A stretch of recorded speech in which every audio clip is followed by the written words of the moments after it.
মায়েদের কাছে গুরুত্বপূর্ণ কথা আরো বলা যায় না। এবার মায়েরা রাগ করে বসে থাকবেন না, ওটা আমি বলছি না তো, মানে শাস্ত্রেই বলছে। এবার মহাদেব নিজেও কথাটা স্বীকার করেছিলেন। ওই যখন পার্বতী বলল যে তুমি আমার কাছে কথা বলতে চাও না, কারণটা কি? তখন মহাদেব বলেছিলেন কারণ তো একটা অবশ্যই আছে, কারণ তোমরা তো নারী জাত, তোমাদের ভিতরে তো কথা থাকবে না, তোমরা তো ব্রাশ করে দিবে, বলে দিবে, সবার কাছে তো সব কথা বলা যায় না। কি গো মায়েরা, তোমরা কথা রাখতে পারো? কথা দিয়ে কথা রাখো? স্বামীর গোপন কথা ধরে রেখেছ? হ্যাঁ, রাখতে পারো না। আরে নিজের মেয়ে জি যদি মায়ের কাছে গোপন কথা বলে, মা তুমি কারো কাছে বলবে না, ওই কথাটা জীবন বলা রেখেছেন? রাখতে পারেননি। স্বামী বলেছে গোপন করে চুপ করে বলো না, কিন্তু কথাটা রাখতে পেরেছেন। যখন স্বামীর সঙ্গে লেগে যায় তখন ওই গোপন কথাটা বেরিয়ে যায়। কি বলবো বলবো কি বলবো? আমি কিন্তু এখনো বলি নাই। হ্যাঁ, আজকে বলেই দিব। জানি না মানে দুর্বল জায়গাগুলা, গোপনে জায়গাগুলা খুঁজে বের করে সুযোগ মতো ব্যবহার করা হয়। তাই মহাদেব এই কথাটা পার্বতীর কাছে পর্যন্ত বলতে চাইলেন না, কিন্তু এবার বলতে হবে, না হলে স্ত্রী খুশি হয় না, স্ত্রীকে খুশি করতে হবে। তাই তিনি বলতে লাগলেন এইসব কথা। আর পার্বতী বলছেন, বা চলছে। যখন অধিক রাত্র হয়েছে, পার্বতী ঘুমিয়ে পড়েছে।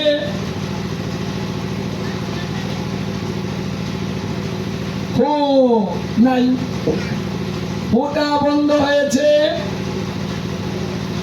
এই যে সুখদেব গোস্বামী যে হয়েছেন, সুখ পাখি নিকুঞ্জ কাননের যে সুখ, সেই নিকুঞ্জ কাননের সুখকে আদেশ করা হয়েছিল, হে সুখ তুমি পৃথিবীতে যাও, আমাদের এই লীলা তত্ত্বগুলা পৃথিবীতে প্রকাশ করো।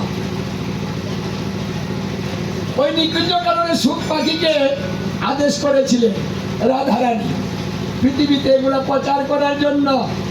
তো ওই সুখ পাখিটাই পৃথিবীতে আসতে চেয়েছিল, কৈলাসে এসে একটা রাত্র জাগরণ করবেন, অবস্থান করবেন, দেবাদিদেব মহাদেবকে দর্শন করবেন।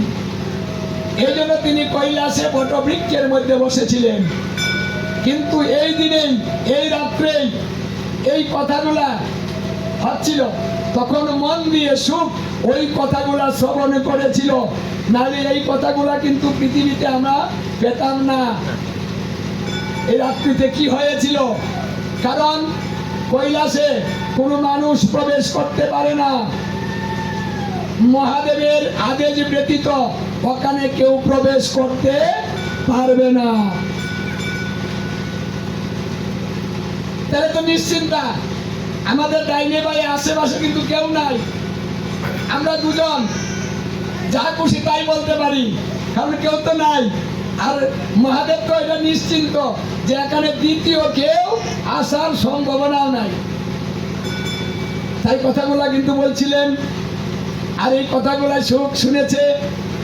এখন পার্বতী যখন ঘুমিয়ে পড়েছে, বন্ধ হয়েছে, যখন ফোঁটা বন্ধ হয়ে গেল, তখন ওই সুখ চিন্তা করতে রইল, আরে মহাদেব তো বলেছেন যদি হোনা হয় তাহলে কথাটা বন্ধ করে দিবেন, তাহলে আমি পার্বতীর সুরে সুর মিলিয়ে আমি হুটা করে যাই।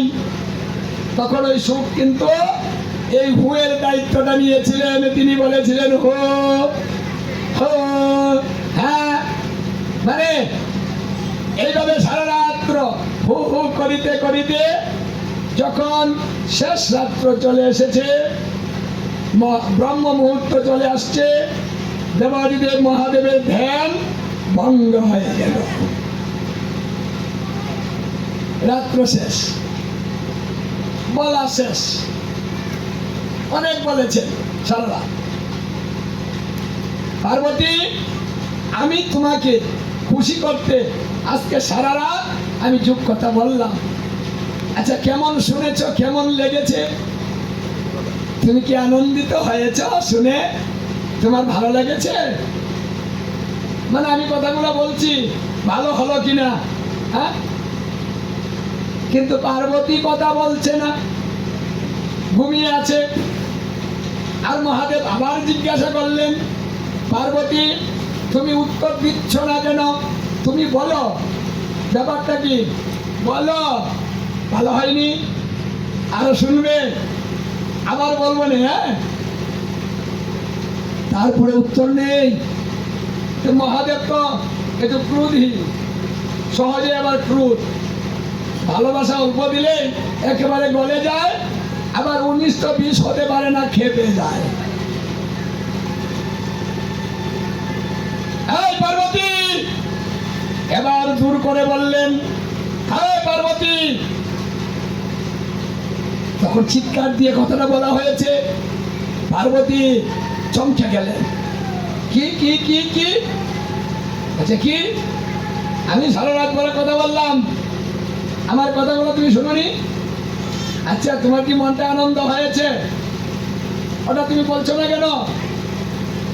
বলছে, তুমি কি বলেছো আমি কি সব শুনেছি? আমি তো ঘুমিয়ে পড়েছিলাম, যে আমি সারা রাত বলে কথা বললাম, আর তুমি হু বললে, আবার কোন সময় ঘুমালে? বলছে, আমি তো জানি না, আমি তো কিছু সময় পরেই ঘুমিয়ে পড়েছি।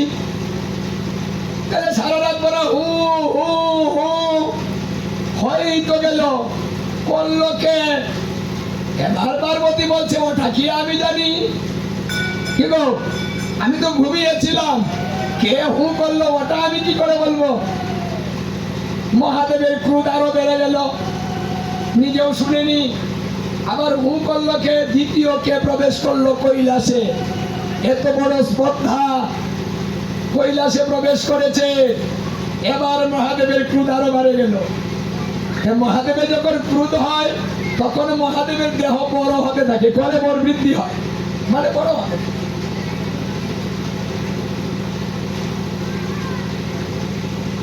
মহাদেবের চতুর্দিকে তাকাতে রইলেন, কে করে হু?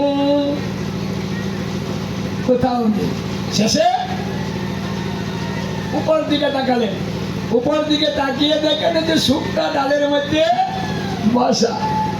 মহাদেব কই, ওই কাজ তো ও করেছে, ওর কাজ, আজকে আমি ওকে মেরে দেব। তখনই দেবাদিদেব মহাদেব ত্রিশূল উত্তোলন করলেন, ওই শুক পাখির দিকে ছুঁড়ে মারলেন। তে মহাদেবের নিশানা কোনোদিন ব্যর্থ হবে না। একটা ত্রিশূল দিয়ে সমস্ত পৃথিবী ধ্বংস করে দিতে পারেন, কারণ তিনি সেই শক্তি মহাদেবের আছে, তিনি সংহার ধ্বংস করে দিতে পারেন। ওই শুক পাখির মধ্যে বুকের মধ্যে গিয়ে ত্রিশূল বিঁধে পড়েছিল, আর শুক পাখিটা কৈলাসে স্থূল দেহটা পড়ে গেল। তার ভিতরে আরেকটা দেহ আছে, ওটাকে বলে লিঙ্গ দেহ। যেমন মহাদেবের লিঙ্গ পূজা করা হয়, এটা কিন্তু পুলিঙ্গ না, সূক্ষ্ম দেহ লিঙ্গ। আমাদের দেহটাও লিঙ্গ, এটা লিঙ্গাত্মক দেহ। প্রত্যেকটা প্রাণীর আলাদা আলাদা দেহ আছে, একটা এই স্থূল দেহ, আর একটা হলো সূক্ষ্ম দেহ। সূক্ষ্ম দেহটা ভিতরে অবস্থান করে, প্রত্যেকটা প্রাণীর বাম পাশে থাকে। মন, বুদ্ধি এবং অহংকার তিনটা উপাদানে প্রত্যেকটা জীবের জন্য একটা করে সূক্ষ্ম দেহ আছে। কেন আছে? মানুষ যখন মারা যাবে, এই স্থূল দেহটা শ্মশানে নিয়ে পুড়ে ছাই করে দিবে। তাহলে বিচারটা কি করে হবে? কার বিচার হবে? দেখুন বিচারের জন্য আরেকটা দেহের প্রয়োজন, আর সেই দেহটা হচ্ছে সূক্ষ্ম দেহ। স্থূল দেহটাকে যখন পুড়ে ফেলা হয়, সূক্ষ্ম দেহটা থাকে। ভগবান জীবাত্মা এবং পরমাত্মা, পরমাত্মাকে বলা হয় নির্লিপ্ত। উনি কিছুর মধ্যে লিপ্ত থাকেন না, এক দেহ ছেড়ে অন্য দেহে চলে যান।